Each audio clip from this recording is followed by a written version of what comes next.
गुरु दक्षिणा।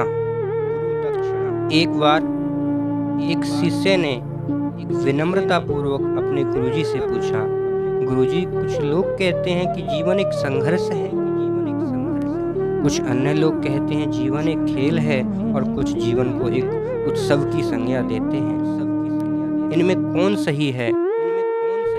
गुरुजी ने तत्काल बड़े ही धैर्यपूर्वक उत्तर दिया, पुत्र, जिन्हें गुरु नहीं मिला उनके लिए जीवन एक संघर्ष है, जिन्हें गुरु मिल गया उनका जीवन एक खेल है, और जो लोग गुरु द्वारा बताए गए मार्ग पर चलने लगते हैं मात्र वे ही जीवन को एक उत्सव का नाम देने का साहस जुटा पाते हैं। यह उत्तर सुनने के बाद भी शिष्य पूरी तरह से संतुष्ट न था। गुरुजी को इसका आभास हो गया। वे कहने लगे, लो, तुम्हें इसी संदर्भ में एक कहानी सुनाता हूँ। ध्यान से सुनोगे तो स्वयं ही अपने प्रश्न का उत्तर पाओ। उन्होंने जो कहानी सुनाई वो इस प्रकार थी। एक बार की बात है कि किसी गुरुकुल में 3 शिष्यों ने अपने अध्ययन संपूर्ण करने पर अपने गुरुजी से यह बताने के लिए विनती की कि उन्हें गुरु दक्षिणा में उनसे क्या चाहिए। गुरुजी पहले तो मंद मंद मुस्कुराए और फिर बड़े स्नेहपूर्वक कहने लगे, मुझे तुमसे गुरु दक्षिणा में एक थैला भर के सूखी पत्तियां चाहिए, ला सकोगे? वे तीनों मन ही मन बहुत प्रसन्न हुए, क्योंकि उन्हें लगा कि वे बड़ी आसानी से अपने गुरुजी की इच्छा पूरी कर सकेंगे। सूखी पत्तियां तो जंगल में सर्वत्र बिखरी ही रहती हैं। वे उत्साहपूर्वक एक ही स्वर में बोले, जी गुरुजी, जैसी आपकी आज्ञा। अब वे तीनों शिष्य चलते चलते एक समीपस्थ जंगल में पहुंच चुके थे, लेकिन यह देखकर कि वहां पर तो सूखी पत्तियां केवल एक मुट्ठी ही थीं, उनके आश्चर्य का ठिकाना न रहा। वे सोच में पड़ गए कि आखिर जंगल से कौन सूखी पत्तियां उठाकर ले गया होगा। इतने में ही उन्होंने दूर से आता हुआ कोई किसान दिखाई दिया। वे उसके पास पहुंचकर उससे विनम्रता पूर्वक याचना करने लगे कि वह उन्हें केवल एक थैला भर सूखी पत्तियां दे दे। अब उस किसान ने उनसे क्षमा याचना करते हुए उन्हें यह बताया कि वह उनकी मदद नहीं कर सकता, क्योंकि उसने सूखी पत्तियों का ईंधन के रूप में पहले ही उपयोग कर लिया था।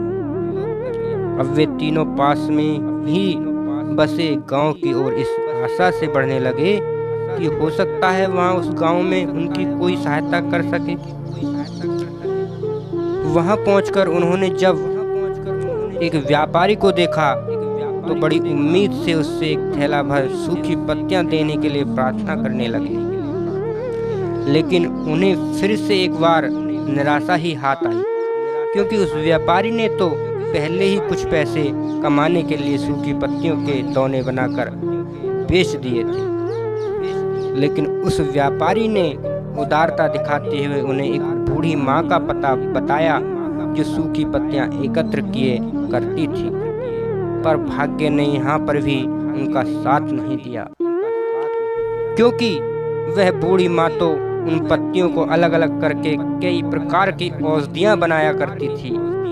वह निराशा होकर वे तीनों खाली हाथ ही गुरुकुल लौट गए। गुरुजी ने उन्हें देखते ही स्नेहपूर्वक पूछा, पुत्र, ले आए गुरु दक्षिणा? तीनों ने सर झुका लिया। गुरुजी द्वारा दोबारा पूछे जाने पर उनमें से एक शिष्य कहने लगा, गुरुदेव, हम आपकी इच्छा पूरी नहीं कर पाए। हमने सोचा था कि सूखी पत्तियां तो जंगल में सर्वत्र बिखरी ही रहती होंगी, लेकिन बड़े ही आश्चर्य की बात है कि लोग उनका भी कितनी तरह से उपयोग करते हैं। गुरुजी फिर पहले ही की तरह मुस्कुराए हुए प्रेम पूर्वक बोले, निराश क्यों होते हो, प्रसन्न हो जाओ, और यही ज्ञान की सूखी पंक्तियां भी व्यर्थ नहीं हुआ करती, बल्कि उनके भी अनेक उपयोग हुआ करते हैं। मुझे गुरु दक्षिणा के रूप में दे दो।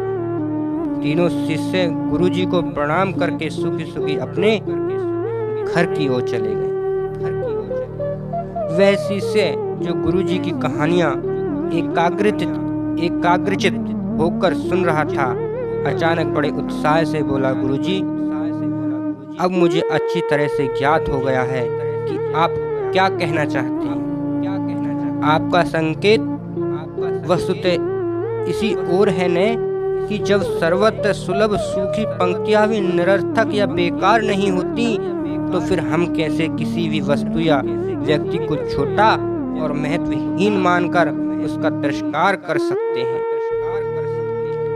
चींटी से लेकर हाथी तक और सुई से लेकर तलवार तक सभी का अपना अपना महत्व होता है।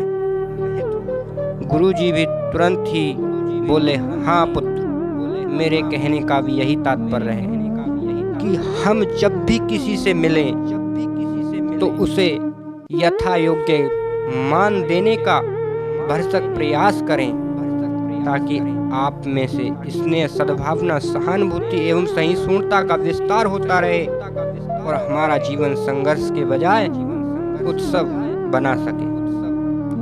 दूसरे, यदि जीवन को एक खेल ही माना जाए तो बेहतर यही होगा कि हम निर्विक्षेप, स्वस्थ एवं शांत प्रतियोगिता में ही भाग लें और अपने निष्पाद तथा निर्माण को ऊंचाई के शिखर पर ले जाएं का अथक प्रयास करें। यदि हम मन, वचन और कर्म, इन तीनों ही स्तरों पर इस कहानी का मूल्यांकन करें तो भी यही कहानी खरी ही उतरेगी। सबके प्रति पूर्वाग्रह से मुक्त मन वाला व्यक्ति अपने वचनों से कभी भी किसी को आहत करने का दुस्साहस नहीं करता और उसकी यही ऊर्जा उसके पुरुषार्थ के मार्ग की समस्त बाधाओं को हर लेती है। वस्तुतः हमारे जीवन का सबसे बड़ा उत्सव पुरुषार्थ ही होता है, ऐसा विद्वानों का मत है। अब शिष्य पूरी तरह संतुष्ट था।